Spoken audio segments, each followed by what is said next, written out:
Hello दोस्तों, आइए भाई बात करते हैं हम अपनी 28/12/2023 की सेकंड शिफ्ट की। सेकंड शिफ्ट में आपका क्या दिया है देखेंगे बहुत ध्यान से भाई। पहला क्वेश्चन है, यदि 78, 104, 338 का हाईएस्ट कॉमन फैक्टर कितना है ए है और 136, 357 का हाईएस्ट कॉमन फैक्टर कितना है बी है, तो हमें बताना है ए प्लस बी का मान कितना होगा। देखेंगे पहला क्वेश्चन है आपके पास 78, 104 और क्या दिया है तीसरी वैल्यू 338। इनका आपको क्या निकालना है, पहले एचसीएफ आपको निकालना है। अगर मैं इनके एचसीएफ की बात करूं तो एचसीएफ क्या होगा, इसमें सबसे पहले मुझे नजर आया 13 छिक 78, 13 गुणा 6। इसकी अगर बात करूं तो क्या आया 13 अट्ठे 104। क्या ये भी 13 से कटता है? अगर मैं काटना चाहूं 13, 13 दूनी 26, कितना बचा 7 और 8, 13 छिका 78, ये आ गया। बात क्लियर है? बोलेंगे भाई सभी दोस्त, क्या आपको मेरी बात क्लियर है? चलो आगे। इसमें 13 है, इसमें भी 13 है और इसमें भी 13 है, तो 13 तो आपका कंफर्म कॉमन आएगा। बचा कितना? इसमें छिपा है 2 गुणा 3, इसमें 2 गुणा 4 और इसमें कितना है 2 गुणा 13, तो 2 भी आपका कॉमन आ जाएगा। तो आपका एचसीएफ कितना हो जाएगा, पहले पोर्शन का एचसीएफ आपका हो जाएगा 26। निकाल लेंगे ऐसे। अगर मैं दूसरे पोर्शन की बात करूं तो इसका कितना आ जाएगा 136 और बताना है मुझे किसका 357 का भाई, इसका 357 का। अब आप पहले बताओ 336 किससे डिवाइड होता है, बताएंगे भाई। 336 136 किससे डिवाइड होता है? मुझे पता है 17 गुणा 8 कितना होता है 136 और एचसीएफ पूछा है तो कोई ना कोई कॉमन होगा। 17 अगर इसमें है तो इसमें भी होने की उम्मीद है। कितना है 17 दूनी 34, बचा कितना 1, 17 कम 17, क्या आ गया? दोनों तरफ आपको कॉमन नजर आया कितना 17, इधर भी 17 कॉमन है इधर भी, तो इसका एचसीएफ कितना बन गया 17। हमें बताना है ए प्लस बी का मान, ये किसका मान है बी का और ये वाली वैल्यू किसकी है दोस्त आपकी ए की। तो इन दोनों का ऐड आपको करना है, ए प्लस बी का मान आपको बताना है। ए की वैल्यू कितनी 26, तो बी की वैल्यू कितनी है 17। 26 और 17 कितना तो है 43। 43 आपका योग आ जाएगा। ऑप्शन नंबर 3 बिल्कुल सही आंसर हो जाएगा। क्लियर है? चलेंगे आगे। नेक्स्ट, एक परिवार में दादा दादी, माता पिता और 2 पोते और पोतियां है। पोते पोतियों की औसत आयु कितनी है 12, माता पिता की एवरेज आयु कितनी है 40 और दादा और दादी की एवरेज एज कितनी है 68 वर्ष है। तो परिवार की एवरेज एज आपको बतानी है। 6 व्यक्ति है, 6 व्यक्ति की एवरेज एज आपको बतानी है। उनमें से दो दो का आपको क्या दिया है एवरेज। अगर पोते और पोतियों की औसत आयु की बात करूं कितनी है 12, तो योग कितना हो जाएगा 24 प्लस माता और पिता की एवरेज एज 40 है, तो योग कितना हो जाएगा 2 व्यक्ति है तो 2 गुना 40 80 और दादा और दादी की एवरेज एज कितनी है 68, तो इनका योग हो जाएगा 2 8 16, 2 6 12 और 1 13। ये 6 व्यक्तियों की आयु का योग हो जाएगा। हमें निकालना है एवरेज। एवरेज क्या होता है, सभी की आयु का योग अपॉन में टोटल संख्या कितनी है 6, भाग दे देंगे। 24 और 80 कितना आ जाएगा 104।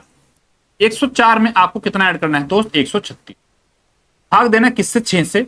136 और 4 कितना 40 और 100 240। 240 को भाग दे देंगे 6 से, तो 6 चौक 24।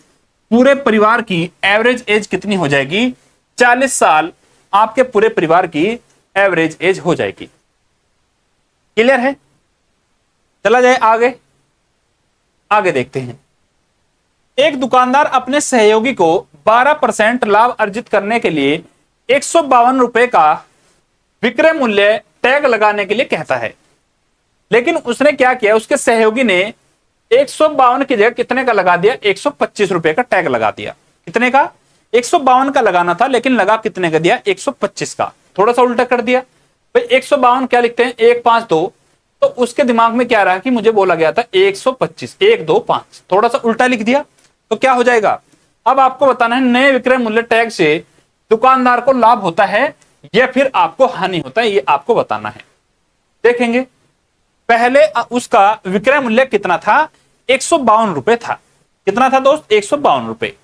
सेलिंग प्राइस उसका था कितना 152, सेलिंग प्राइस 152 था, तो उस पर वह कितना 12% का लाभ अर्जित करता था। अगर सेलिंग प्राइस 152 है और बेचा कितने में, 12% लाभ पे, यानी 112 में। तो पहले उसका कॉस्ट प्राइस कितना रहा होगा, कॉस्ट प्राइस निकाल ले, यानी 100 की मल्टीप्लाई कर ली, ये आपका आ गया कॉस्ट प्राइस। बात सभी को समझ में आई ये वाली। कॉस्ट प्राइस यहां से निकाल लेंगे। 4 से अगर मैं इसे काट लू कितना होता है, 28 चुका 112, 4 से अगर इसे काट लू 4 × 12 3 और 2 4 8 32, ये आ गया। 4 से और काट लेता हूं, कितना आ जाएगा, या फिर 2 से काट लो 14 28 और 2 से काट ले तो कितना आ गया 19/14। तो आपका सीपी आ गया 19 × 100 1900/14, ये आ गया आपका सीपी। ये आ गया, पॉइंट में आएगा, पॉइंट में हमें नहीं ले जाना है क्योंकि आपको बताना है किसमें, परसेंटेज में। तो देखेंगे कैसे होगा। अब उसने क्या किया, उसने बोला कि तुमने जो है 152 की जगह 125 का लगा दिया भाई, यानी सेलिंग प्राइस कितना कर दिया, 125 रुपए। खरीदा आपने कितने में, 1900/14 में। सीपी कितना है दोस्त उसका, 1900/14। लेकिन वो बोल रहा है कि भाई हाँ अब आपको बेचना पड़ रहा है किसमें, 125 में। तो अब पूछ रहा है कि कितने का लाभ या फिर कितने की हानि आपको हुई। सीपी इतना है, एसपी इतना है, तो रेशियो ले लेंगे। 25 से अगर मैं काट लू 25 × 5 125 और ये डबल जीरो है तो क्या आ जाएगा 25 × 100। 2 से अगर काट लू 2 दूनी 4 2 7 14, ये 7 कहां जाएगा इधर, 19 दूनी कितना आ जाएगा 38 रुपए में आपने खरीदा और 7 × 5 35 में आपने बेचा। ये होगा। कितने का नुकसान हुआ, आपको नुकसान हुआ 3 यूनिट का। कितने पे, 38 पे। तो 100 पर कितना, 100 पर कितना, सोल्व करेंगे। 2 से काट लेंगे 50 और 2 से काट लूंगा तो 19, ये आ गया 3 × 50 150 और 150 को 19 से भाग दूंगा तो कितना आ जाएगा, 19 7 133, कितना बचेगा 17, 19 8 कितना हो जाएगा दोस्त 152, कितना आ जाएगा 7.8% के समथिंग आ जाएगा। 7.8% का उसे लॉस हो जाएगा। ऑप्शन नंबर 2 आपका सही आंसर हो जाएगा। आ गया समझ में, बहुत ही बेहतरीन और प्यारा सा क्वेश्चन था। आगे चलते हैं, नेक्स्ट क्वेश्चन की बात करते हैं। एक वस्तु को 1800 रुपए में बेचने से प्राप्त परसेंटेज लाभ उसी वस्तु को 1160 रुपए में बेचने पर हुई हानि के परसेंट के बराबर है। 20% का लाभ अर्जित करने के लिए उस वस्तु को किस मूल्य पर बेचा जाना चाहिए। कैसे होगा देखेंगे। पहले क्या कर रहा है, 1800 रुपए में जब उसने बेचा और 1160 रुपए में उसने बेचा तो उसे दोनों में क्या हुआ, उसे दोनों में बराबर लाभ हुआ और बराबर क्या होता है दोस्त, हानि होती है। तो ऐसा जब भी क्वेश्चन आता है बीच में आप मान लेंगे सीपी कि उस वस्तु का सीपी कहां रहा होगा, बीच में। यदि आप इधर जाएंगे प्रॉफिट पे बेचेंगे कितने में, 1800 में, तो सीपी से अगर आप ऊपर जाएंगे तो कितने में प्रॉफिट होगा, और सीपी से अगर आप कम दाम में बेचेंगे पीछे बेचेंगे तो क्या होगा, आपको लॉस होगा। कितने में बेचा आपने, 1160 में। कितने में बेचा दोस्त, 1160 में। लेकिन क्या होता है, दोनों में आपको बराबर लाभ और बराबर हानि होती है। मैं मान लेता हूं आपको 1 यूनिट की लाभ और 1 यूनिट की क्या होती है, हानि होती है। ये होता है दोस्त 1 यूनिट का लाभ और 1 यूनिट की क्या होती है, हानि होती है। तो इन दोनों का डिफरेंस चेक करेंगे। इन दोनों का डिफरेंस कितना है, 1800 और 1160 का डिफरेंस की अगर बात करूं कितना है, 11 7 18 यानी 640। कितना है दोस्त, 640। 1800 में से आप 1160 कैसे घटाएंगे, ये 1100 से बड़ा है, यानी पहले आप घटाएं कितना, 1200। 1800 माइनस 1200 कितना होगा, 600, और उसमें से घटा लें कितना, 100 में से 60 गया 40, तो आपका आ जाएगा 640। बात क्लियर है, चलेंगे आगे। इस डिफरेंस को इस रेशियो में बांट देंगे। 640 रुपए को कितने में बांटना है, 1 और 1 2 में। 2 यूनिट की वैल्यू आपको निकालनी है 1 की, तो कितना आ जाएगा 320। 1 यूनिट की वैल्यू आ गई 320, यानी प्रत्येक केस में आपको या तो 320 रुपए का लॉस हुआ है या फिर आपको क्या हुआ है दोस्त, 320 रुपए का प्रॉफिट हुआ है। 320 रुपए का आपको प्रॉफिट हुआ है। ये वाली चीज आपकी निकल के आगे बात करूं। अब अगर आगे चलूं तो आगे कैसे होगा, आपको बताना है 20% का लाभ अगर प्राप्त करे तो कितने रुपए में उसे बेचा गया होगा। तो सबसे पहले आपको सीपी निकालना पड़ेगा। सीपी का एक कंसेप्ट आपको पता होना चाहिए। कौन सा, अगर आपको प्रॉफिट है, प्रॉफिट आपके पास है तो क्या होता है, प्रॉफिट बराबर होता है सेलिंग प्राइस माइनस सीपी, ये होता है। और अगर लॉस है तो लॉस क्या होता है, सीपी में से अगर हम एसपी को माइनस करते तो क्या आ जाता है, आपका लॉस आ जाता है। आपके पास प्रॉफिट है और क्या है दोस्त, एसपी। अगर आपको सीपी निकालना है पहले केस से तो क्या हो जाएगा, सीपी बराबर हो जाएगा एसपी माइनस प्रॉफिट। क्या आ जाएगा, एसपी माइनस प्रॉफिट। और दूसरे केस से अगर आपको सीपी निकालना है तो क्या आ जाएगा, ये एसपी इधर आ जाएगा, यानी लॉस प्लस एसपी। तो जब भी सीपी निकालना होता है, या तो आप क्रय मूल्य विक्रय मूल्य में से क्या करते हैं, लाभ को घटा देते हैं, या दूसरे केस में अगर आप सीपी निकालना है तो लॉस में आप सेलिंग प्राइस को ऐड कर देते हैं। तो आप यहां पे प्रॉफिट में से या तो इसे घटा लो या फिर लॉस में इसे ऐड कर देंगे, जो भी आपको अच्छा लगे आप कर सकते हैं। आपका सीपी दोनों तरफ से सेम आएगा। तो अगर मैं सीपी निकाल लूं, कितना आ गया, 1160 में 320 ऐड कर दूंगा तो कितना हो जाएगा, 0, 6 2 8, 11 3 14, कितना आ गया, 1480। 1480 रुपए में आपने खरीदा। अब आप उस पर 120% का लाभ चाहते हो, यानी 120 रुपए में उसे बेचना चाहते हो। परसेंटेज से दोनों जीरो खत्म, कितना आ गया, 12 8 96, लास्ट में कितना आएगा, 6, लास्ट में 6 ऑप्शन नंबर 4 में है, तो ऑप्शन नंबर 4 आपका राइट आंसर हो जाएगा। तो आप यूनिट डिजिट से जा सकते हैं, बाकी आप 12 की पूरी मल्टीप्लाई भी इसमें कर सकते हैं। चलो भाई आगे, नेक्स्ट, चाय की कीमत में 15% की कमी आई, कोई व्यक्ति अपनी खपत में कितने % तक बढ़ा सकता है ताकि उसके खर्च में कोई परिवर्तन ना हो, यह आपको बताना है। जब भी ये कंसेप्ट आता है कौन सा, प्राइस गुणा कंजम्पशन बराबर किसके होता है, एक्सपेंडिचर के। इसने हमें दिया है कि खर्च में कोई परिवर्तन ना हो, यानी एक्सपेंडिचर आपका सेम रहे, तो प्राइस का रेशियो कंजम्पशन का रेशियो क्या होता है दोस्त, इनवर्सली प्रोपोर्शनल होता है, यानी उल्टा होता है। क्या होता है, उल्टा यानी विपरीत होता है। बात आ रही है समझ में। तो प्राइस में कितने का चेंज हुआ, 15% की कमी हुई। 15% का मतलब होता है 3/20, ये पता है आपको। यदि पहले प्राइस 20 था, यहां पे लिखते हैं, अगर पहले प्राइस 20 था तो 20 का 15% कितना, 3 की कमी हुई, अब प्राइस कितना बन गया, 17, ये बन गया। तो खपत कितनी बनेगी, मैंने आपको बताया एक्सपेंडिचर सेम है तो खपत का रेशियो क्या हो जाएगा, इसका उल्टा, 20:17 का उल्टा बन जाएगा 17:20। बात समझ में आ रही है भाई। अगर आपकी कीमत में कमी होगी तो आपकी खपत तो ऑटोमेटिक बढ़ जाएगी, क्लियर है। तो पहले खपत अगर आपकी 17 थी, अब कितनी बन गई, 20। कितने की वृद्धि हुई इसमें, 3 की, कितने पर, 17 पर, तो 100 पर कितनी होगी, ये आपको बताना है। 17 से मैं अगर इसे भाग दे दूं, कितना, 17 कम 17, बचा कितना, 13 और 0, कितना बचा दोस्त, 13 0 130, 17 7 119, कितना बच जाएगा, 11। 17 से ही 11/17, 17 से ही 11/17% का आपके खपत में चेंज आएगा। ऑप्शन नंबर 3 आपका बिल्कुल सही आंसर हो जाएगा। चलेंगे नेक्स्ट, नीतीश अपने माल पर लागत मूल्य से 20% अधिक अंकित करता है, लेकिन नगद भुगतान पर 15% का डिस्काउंट देता है। यदि वह वस्तु को 1020 रुपए में सेल करता है, बेचता है, तो उसका क्रय मूल्य ज्ञात कीजिए, उसका सीपी कितना होगा, यह आपको बताना है। देखेंगे भाई, 20% अधिक अंकित कर दिया। अगर मैं आपसे बोल दूं कि सीपी मेरा 100 है, कितना दोस्त, सीपी अगर मेरा 100 है तो मार्क प्राइस 20% अधिक अंकित कर दिया, कितना लिख दिया, 120 लिख दिया, क्लियर। आपको चाहिए सेलिंग प्राइस, कैसे निकलेगा, उसने नगद भुगतान पर 15% का डिस्काउंट दे दिया। डिस्काउंट किस पे मिलता है, डिस्काउंट आपका मिलता है मार्क प्राइस पे।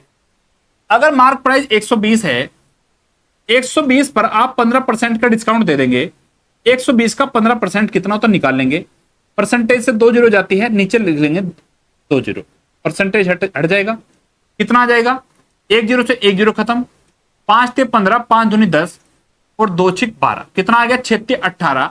यानी आपने 18 का डिस्काउंट दिया तो बेच कितने में दिया आपने, 120 की वस्तु को 102 रुपए में बेच दिया। बात क्लियर है, 102 रुपए में बेच दिया, लेकिन उसने कहा कि हमने बेचा है उसे 1020 में, तो क्या 102 यूनिट की वैल्यू कितनी हो जाएगी दोस्त, 1020 कितने गुना हो जाएगी, 10 गुना। हमें बताना है उसका क्या, उस वस्तु का क्रय मूल्य कितना होगा, क्रय मूल्य 100 यूनिट, तो 100 गुना 10 कितना हो जाएगा, 1000, तो उसका सीपी हो जाएगा आपका 1000 रुपए। बताओ कोई दिक्कत हो तो। चलो आगे बढ़ते हैं। यदि रमेश 25 किलोमीटर प्रति घंटा की चाल से स्कूल जाता है तो वह 9 मिनट की देरी से पहुंचता है, और अगर 30 किलोमीटर प्रति घंटा की स्पीड से जाता है तो 9 मिनट पहले पहुंचता है। उसके घर और उस स्कूल के बीच की डिस्टेंस कितनी है। ये वाला क्वेश्चन पहले भी शिफ्टों में आया है। इसका फॉर्मूला आपके पास होता है डिस्टेंस बराबर दोनों स्पीड की आपस में मल्टीप्लाई, और दोनों स्पीड का क्या होता है दोस्त डिफरेंस, और यहां पर आता है आपका टाइम का डिफरेंस। ये आपको करना है। पहली स्पीड कितनी है 25, पहली स्पीड आपकी 25 है, दूसरी कितनी है 30 है, दोनों का डिफरेंस कितना है 30 माइनस 25 5 का, तो टाइम का डिफरेंस कितना है, पहले केस में 9 मिनट की देरी से पहुंचा और दूसरे केस में 9 मिनट पहले पहुंचा, एक में देरी से पहुंचा एक में पहले से पहुंचा, तो कितना डिफरेंस आ गया 9 और 9 18 मिनट का, तो 18 मिनट का डिफरेंस है। ये किलोमीटर प्रति घंटा में है, ये मिनट में, तो इसे भी घंटों में चेंज करना पड़ेगा, 60 से आपको भाग देना पड़ेगा। कितना आ गया 30 दूनी 60 और 2 नम 18, ये आ गया कितना दोस्त 5 पंजे 25, 5 गुणा 9 कितना आ जाएगा 45, तो उनके घर से स्कूल तक की डिस्टेंस कितनी आ जाएगी 45 kilometre. Option number 2 will be the right answer. चलें आगे। एक चतुर्भुज के क्वाड्रिलेटरल के विकर्ण की लंबाई कितनी है 30 मीटर है और दो शीर्षों से विकर्ण तक अभिलंब की लंबाई कितनी है 15 और 25 मीटर है, तो उस क्वाड्रिलेटरल का आपको क्या बताना है, एरिया बताना है। यह क्वेश्चन आपका किसका है, ज्योमेट्री का आपका क्वेश्चन है। 2D में किसमें पूछ लिया 2D में, तो आपको अगर कंसेप्ट पता है तो आप इस क्वेश्चन को आसान तरीके से कर सकते हैं विदाउट पेन और पेपर। क्या होता है, ये आपका क्वाड्रिलेटर होता है, कोई भी चतुर्भुज कैसा भी बना ले आप, ये वाला, तो इसने दिया इसका एक विकर्ण, ये वाला मान लेते हैं, इसका एक विकर्ण कितनी लंबाई दी है इसकी, उसकी लंबाई दी है दोस्त 30। ये जो विकर्ण है इसकी लंबाई आपको दी है 30, यहां से यहां तक कितना है 30 है, और दो शीर्षों से इस शीर्ष से इस पर एक लंब डाला और इस शीर्ष से जब आप इस पर एक लंब डालते हैं तो इनकी लंबाई कितनी है 15, इसकी 15 है और इसकी कितनी है 25 है। तो इसका आपको क्या बताना है, एरिया मेरे दोस्त आपको बताना है। तो अगर मैं चतुर्भुज के एरिया की बात करूं तो इसका क्या फॉर्मूला होता है, आप लोग सभी अपनी कॉपी में नोट करेंगे। चतुर्भुज का एरिया क्या होता है, उसका क्षेत्रफल होता है इसके बराबर होता है 1/2, 1/2 और इन दोनों भुजाओं का योग यानी लंबों का योग, यहां पे लिख लेंगे लंब का योग मल्टीप्लाई कर दो किससे, विकर्ण से। ये कॉमन जो भुजा है इनकी आपस में, इससे यानी विकर्ण से, ध्यान रखेंगे भाई। इस फॉर्मूले को आप याद रखेंगे, वैल्यू पुट करेंगे, इन दोनों का योग कितना है 25 और 15 कितना है 40, 25 और 15 कितना है 40, और विकर्ण की लंबाई कितनी है 30 आपकी लंबाई है। भाग दे दूंगा 2 से, कितना आ जाएगा 20, और 20 गुणा 30 कितना हो जाएगा 600, तो 600 सेंटीमीटर स्क्वायर 600 मीटर स्क्वायर इस क्वाड्रिलेटरल का एरिया निकल के आ जाएगा। ऑप्शन में है, ऑप्शन नंबर 1 आपका सही आंसर हो जाएगा। तो ये वाला फॉर्मूला आपको याद रखना है, हो सकता है 2025 में भी आपका ये वाला क्वेश्चन पूछा जाए। नेक्स्ट क्वेश्चन, A/B कितना है 9/14 है। A/B कितना है दोस्त 9/14, और B/C कितना है 16/7। ये आपको दिया है 16/7, आपको बताना है A, B और C का रेशियो। मैंने इस क्वेश्चन को आपको करने का तरीका बताया था, आप इसे बिना लिखे भी कर सकते हैं। कैसे, आपको चेक करना है कि A और B का रेशियो कितना है 9/14। इस ऑप्शन में आपका A/B 9/14 है।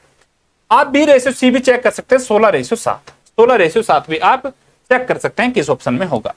अगर मैं इसकी बात करूं 9/14 की, क्या पहला ऑप्शन में पहले इसमें 9/14 बनना है, 9 तो है लेकिन 14 नहीं है, गलत है। अगर मैं 72 और 102 पे जाऊं, 72 A की वैल्यू और 102 B की वैल्यू, इनका क्या रेशियो 9/14 है। अगर मैं 8 से काट लू, कितना 8 नंबर 72, 9 तो आ गया, 8 से इसे काट दूं क्या आ जाएगा, पॉइंट में आ जाएगा। ऑप्शन नंबर 2 आपका गलत आंसर हो जाएगा। तीसरे की बात करूं 9/112 है, 9/14 होना चाहिए, तो ये भी गलत हो गया। बचा कौन सा 72 और 112 में, अगर मैं चेक करूं 8 नंबर 72, 8 से काट लूं कितना 8 14 112, 9/14 ऑप्शन नंबर 4 में है, तो ऑप्शन नंबर 4 मेरे दोस्त सही आंसर हो जाएगा। यदि आपको ऐसे नहीं करना है तो आप पूरा बेसिक से जा सकते हैं। यहां पर आप क्या लिखेंगे 14 और यहां पर लिख लेंगे क्या 16, मल्टीप्लाई कर लेंगे, 16 का नंबर 144 और 16 गुना 14 कितना होता है 16 चौक 64, 16 कम 16 और 6 22, और 14 सतह कितना होता है 98। 2 से जब आप इसे भाग देंगे कितना 72, 2 से इसे भाग दूंगा 112 और 2 से इसे भाग दूंगा 49 दूनी 98, कितना आ जाएगा 149 आपका करेक्ट आंसर हो जाएगा। तो अब आपको चूज करना है कि आपको कौन सी अप्रोच अपनानी है एग्जाम में। आगे बढ़ू। एक शंकु की त्रिज्या और ऊंचाई का अनुपात 5:18 है। यदि इसका वॉल्यूम 1,61,700 सेंटीमीटर क्यूब है तो इसकी तिर्यक ऊंचाई स्लांट हाइट सेंटीमीटर में ज्ञात कीजिए। स्लांट हाइट आपसे पूछी है। शंकु का आपको क्या दिया है दोस्त, रेडियस और हाइट दी है। ये वाला ऐसा आपका शंकु होता है। ये अगर मैं मान लू कि मेरा शंकु है, इसकी आपको हाइट और रेडियस दी है। हाइट कितनी 18 रेशियो में और यह कितनी 5। तो एग्जैक्ट आपको नहीं पता है अभी कि एग्जैक्ट आपकी रेडियस और हाइट कितनी है। यदि मैं यहां से हाइट का रेशियो निकाल लूं, आपको दिया आयतन, शंकु का आयतन होता है 1/3 पाई r स्क्वायर एच। पाई की वैल्यू कितनी है, पाई की वैल्यू आप लिख लेंगे 22/7। रेडियस कितनी है, ये 5 है तो इसे लिख लेंगे 5x और इसे लिख लेंगे 18x। इसमें जरूरत पड़ेगी तो इसे लिख ले 5x। पाई r स्क्वायर होता है 5x गुणा 5x और 18x। h की वैल्यू कितनी 18x बराबर किसके होगा, बराबर इसके वॉल्यूम के बराबर होगा 1,61,700 के बराबर हो जाएगा। बात सभी को समझ में आ रही है। चले जाए आगे। अब इसे हम काट पीट कर लेंगे। क्या घटेगा, अगर मैं 5 गुणा 5 25 कर लूं तो ये कितना हो जाएगा 25 चौक 100। लास्ट में आ जाएगा कितना 4। फिर काटता हूं 11 से, 11 दूनी 22, 11 कम 11 कितना बचा 5 और 1, 11 चौक 44 कितना बचा 7, 11 7 77 गुणा में कितना है दोस्त, अभी आपका 4 है। यह है। कुछ और कटता है, 2 से अगर काट लू तो कितना आ जाएगा 2 दूनी 4, ये आ गया। 9 से अगर काट लू तो कितना आएगा, बताओ भाई कितना आएगा, 33 18 3 छंग 18, 3 से काट लू 3 चौक 12 2 3 हम 27, ये आ गया। 2 से और काट लेता हूं कितना है 2 तिये 6, ये आ गया। और 3 से ये 3 कट गया तो कितना बचा, इधर x x और x, ये आ गया आपका x क्यूब बराबर किसके हो जाएगा 7 है और ये 49 है तो 7 गुणा 49। 7 गुणा 49 आपका होता है 43। तो ये होता है किसका क्यूब दोस्त 7 का। तो x की वैल्यू कितनी आ जाएगी आपकी 7 निकल के आ जाएगी। अब आपका क्वेश्चन आसान तरीके से सोल्व हो जाएगा। इसमें आपको क्या फाइंड आउट करना था कि x की वैल्यू कितनी आएगी। अब कैसे होगा, यदि x की वैल्यू 7 है तो रेडियस कितनी हो जाएगी 5 से 35 और ये हो जाएगी 18 गुणा 7 126। हाइट आपकी होगी 126 और ये होगी आपकी 135। ये हो गया भाई, कितना हो गया 35 और ये आपका आ गया 126। हाइट आपकी कितनी आ गई 126। ये वाली वैल्यू आपको निकालनी है। आपको पता है इनके बीच में क्या होता है 90 डिग्री का एंगल होता है। अब ये आपका क्या बन गया, ट्राइंगल ऐसा बन गया। इसकी वैल्यू कितनी है 35 और इसकी हाइट है 126। ये वाली आपको बतानी है। तो क्या लगता है पाइथागोरस फॉर्म ट्रिपलेट होता तो आसानी से आंसर आ जाता। तो ये आपका क्या हो जाएगा 35 का स्क्वायर प्लस 126 का स्क्वायर किसके बराबर हो जाएगा, इसके बराबर हो जाएगा। लेकिन ऐसे आपकी कैलकुलेशन बहुत लंबी होगी तो आप क्या कर सकते हैं, 35 में क्या होता है 5 गुणा 7 और इसमें क्या है 7 गुणा 18। तो 7 तो दोनों में कॉमन है। तो ट्रिपलेट आप कैसे लगाएंगे, मेरी बात को जरा ध्यान से सुनना। 7 दोनों में कॉमन है, जब आप इसका स्क्वायर करोगे तो यहां क्या आएगा 7 का स्क्वायर 49 ये आएगा और लगेगा किसमें 5 का स्क्वायर प्लस 18 का स्क्वायर। 5 का स्क्वायर कितना 25 और 18 का स्क्वायर कितना होता है 324। इन्हें ऐड करेंगे तो कितना आएगा 4 5 9 2 2 4 और 1 3 349। तो यहां पर आएगा आपका 49 गुणा 349 ये आ जाएगा भाई। जब आप इसका अंडर रूट करेंगे तो क्या आ जाएगा, ये आपका फाइनल निकल के आ जाएगा। आप इसका पाइथागोरस प्रमेय लगा के देख सकते हैं। 35 का स्क्वायर प्लस 126 का स्क्वायर किसके बराबर आएगा, इसके बराबर आएगा जब आप अंडर रूट डालेंगे तो। ठीक है, तो आपकी फाइनल वैल्यू आ गई 49 गुणा 349। कितना है दोस्त 49 गुणा 349 अंडर रूट में। आपके सारे आंसर अंडर रूट में है। तो कैसे आएगा 9 9 81, लास्ट में आएगा कितना अंडर रूट में 1। लास्ट में अंडर रूट में 1 दो ऑप्शन में है, ये वाला गलत हो जाता और ये वाला भी आपका गलत हो जाता। अब मेरे पास बचते हैं 2 आंसर। अगर मुझे पूरी कैलकुलेशन नहीं करनी है तो मैं कैसे करूंगा, मैं ढूंढ सकता हूं 49 में क्या होता है 7 का मल्टीपल। मैं 7 का मल्टीपल ढूंढूंगा, 7 से डिवाइड करने की कोशिश करूंगा। अगर पहले वाले को 7 से डिवाइड करूं 7 के 21 कितना बचा 6 और 1 7 8 56 कितना बचा 5 और 0, 7 से 49 कितना 1 और पीछे 1, 11 7 से नहीं कटता तो ऑप्शन नंबर 1 गलत हो जाता, तो ऑलरेडी गलत है, तो बचा कौन सा 4, ऑप्शन नंबर 4 आपका मेरे दोस्त सही आंसर हो जाता। तो इस क्वेश्चन को करने की ये वाली अप्रोच सबसे बेस्ट होगी। नेक्स्ट, किसी निश्चित राशि पर 5% वार्षिक दर से 9 वर्ष के लिए साधारण ब्याज कितना है 1260 रुपए है। किस ब्याज दर पर 5 वर्ष बाद समान धनराशि पर समान ब्याज प्राप्त किया जा सकता है। यदि आपका प्रिंसिपल सेम है, देखो सिंपल इंटरेस्ट क्या होता है दोस्त, सिंपल इंटरेस्ट होता है प्रिंसिपल गुणा rate into time. Simple interest directly आपका इसके क्या होता है, डायरेक्टली प्रोपोर्शनल होता है। बात समझ में आ रही है। हमें दिया है कि आपका प्रिंसिपल सेम है, क्या है सेम है, तो सिंपल इंटरेस्ट किस पे डिपेंड करेगा, रेट परसेंट इनटू टाइम पे। किस पे दोस्त, रेट परसेंट इनटू टाइम। बात समझ में आ रही है। साधारण ब्याज दोनों केसों में समान है। अगर मैं पहले केस के साधारण ब्याज की बात करूं तो कितना है, रेट आपकी 5% है और टाइम कितना है 9 साल, तो सिंपल इंटरेस्ट कितना हो जाएगा 9 पंजे 45, कितना 9 पंजे 45। दोनों केसों में समान है, लेकिन दूसरे केस में कितना टाइम है 5, तो आपको रेट बतानी है, रेट परसेंट आपको बतानी है। ये आपस में बराबर है, तो कितना आ जाएगा 5 9 45, रेट कितनी आ जाएगी 9%, रेट आ जाएगी आपके दोस्त 9%, यानी ऑप्शन नंबर 1 आपका सही आंसर हो जाएगा। यदि आप बेसिक से फॉर्मूले पुट करेंगे कि SI1 बराबर P1 गुणा R1 गुणा RT, तो आपका बहुत टाइम चला जाएगा। जिसके समझ में ना आया हो तो आप बेसिक से जा सकते हैं। चलें आगे। वह सबसे बड़ी संख्या क्या होगी जिससे 275 और 140 को भाग देने पर 5 और 6 क्या बचता है, शेषफल बचता है। 5 और कितना 6 शेषफल बचता है। तो ऐसे क्वेश्चन में आप क्या कर सकते हैं, ऑप्शन का सहारा लेके कर सकते हैं। अगर सबसे बड़ी संख्या की बात करूं तो ऑप्शन में है 15। सबसे बड़ी की बात करें तो सबसे पहले लेंगे सबसे बड़ी। 15 से अगर मैं डिवाइड करूं 275 को, तो शेषफल कितना बचना चाहिए, 5 बचना चाहिए। 15 कम 15 बचा कितना 12 और 5 125, 15 8 120, कितना बच गया शेषफल 5 बच गया। भाई यहां तक तो बात सही है, लेकिन दूसरे को भाग देने पर कितना बचना चाहिए, 6 बचना चाहिए। 140 को जब मैंने भाग दिया, 15 का नंबर 135, कितना बचा 11, तो 11 नहीं बचना चाहिए था, बचना चाहिए था कितना शेषफल 6 आपका बचना चाहिए। ऑप्शन नंबर पहला थर्ड गलत हो गया। सबसे बड़ी की बात करूं अगर उसके बाद 12 की, 12 बड़ी है। 12 से अगर भाग दूं 275 को, तो कितना आ गया 12 दूनी 24, कितना बचा 3 और 12 दूनी 24, ये बच गया दोस्त आपका रिमाइंडर 11। 11 नहीं बचना चाहिए, बचना चाहिए कितना 5, तो ये भी गलत हो गया। उसके बाद बड़ी कौन सी बचती है 10। अगर मैं 10 से भाग दूं तो ये आ गया 270 और बचा कितना 5। 10 से भाग दूंगा 140 आ जाएगा और बचेगा कितना 6, तो 5 और 6 दोनों केस में बचता है, तो ऑप्शन नंबर 10 आपका बिल्कुल सही आंसर हो जाएगा। भाई कर लेंगे ऐसे, चलेंगे आगे। निम्नलिखित में से कौन सी संख्या 2145 के सभी अभाज्य गुणनखंड के योग से क्या होगी, अधिक होगी। तो 2145 के हमें क्या करने हैं, अभाज्य गुणनखंड करने हैं। कैसे होंगे, 2145 लिखेंगे।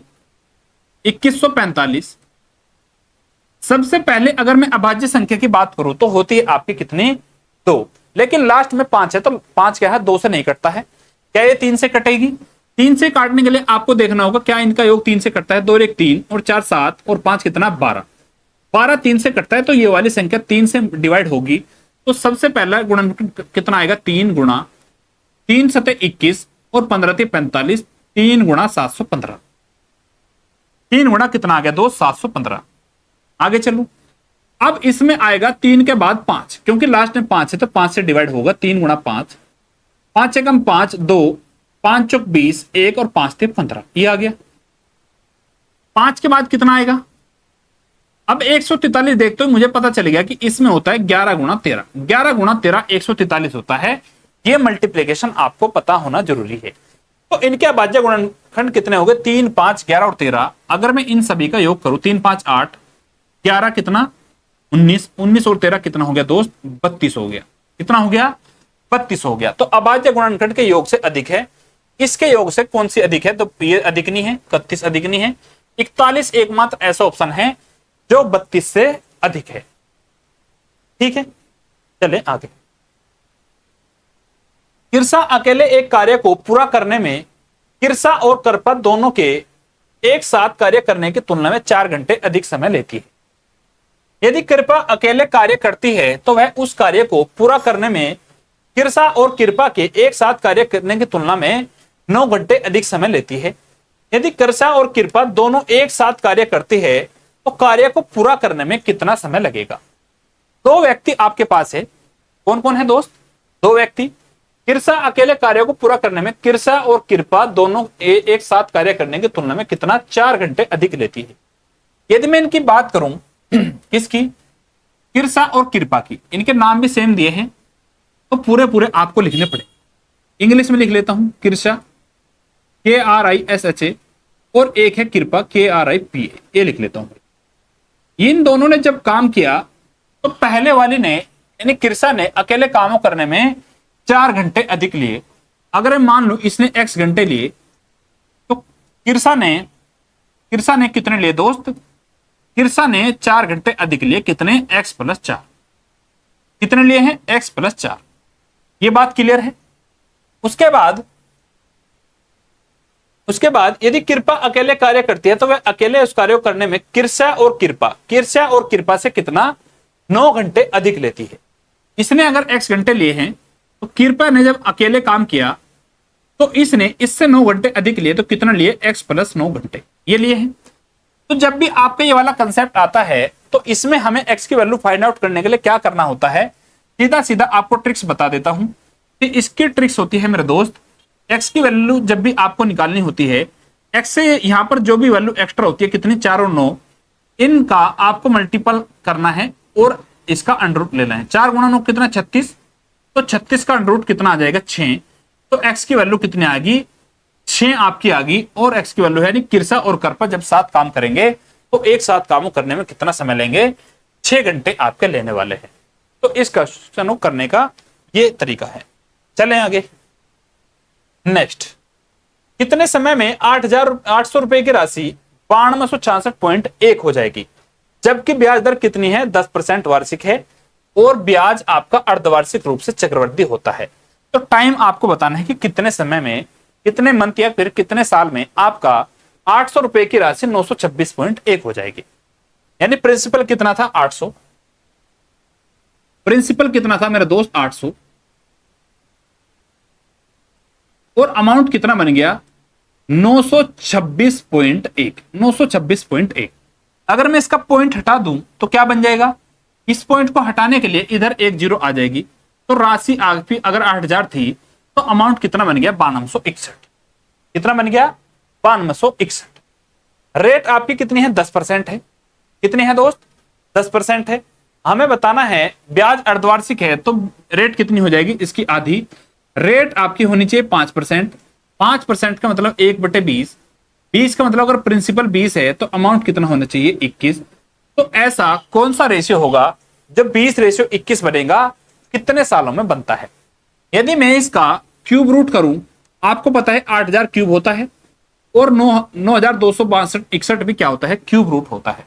इसका 8,000 का कितना बन जाएगा? 20। तो इसका कितना बनेगा दोस्त? 21। 20:21। 20:21 आपकी रेट सेटिस्फाई होगी, लेकिन हमें यह बताना कितने उसमें सेटिस्फाई हुई। तो ये आपकी 3 पीरियड में सेटिस्फाई हुई। और वे पीरियड कितने मंथ के थे? वे पीरियड आपके अर्धवार्षिक थे यानी 6 मंथ के थे। अगर 6 मंथ के 3 पीरियड है तो टाइम कितना लगेगा? टाइम लग जाएगा आपका 6 18 मंथ। 18 मंथ को आप क्या लिख सकते हैं मेरे दोस्त? 1 सही 1/2। कितना? 1 सही 1/2 वर्ष। ऑप्शन नंबर 2 आपका सही आंसर हो जाएगा।